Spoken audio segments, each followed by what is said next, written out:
அபிஜித் நட்சத்திர நேரத்தின் மீதும் நம்பிக்கை மட்டும் இருந்தால் போதும் நீங்கள் கோடீஸ்வரராக மாறிடலாம்.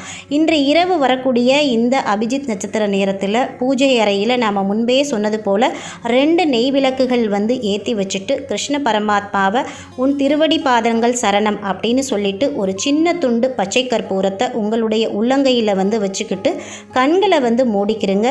ஓம் ரீங் தனஞ்சயனே போற்றி போற்றி அப்படின்ற இந்த மந்திரத்தை 24 நிமிடங்களும் முழுமையாக நாம் உச்சரிக்கணும்.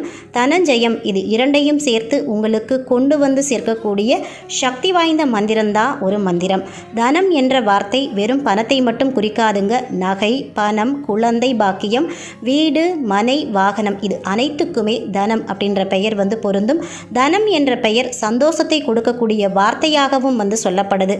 இவை அனைத்திலும் நாம் வெற்றி காணணும் அப்படின்னா அதற்கு உண்டான வார்த்தை ஜெயம். தனம், ஜெயம் இந்த 2 வார்த்தைகளை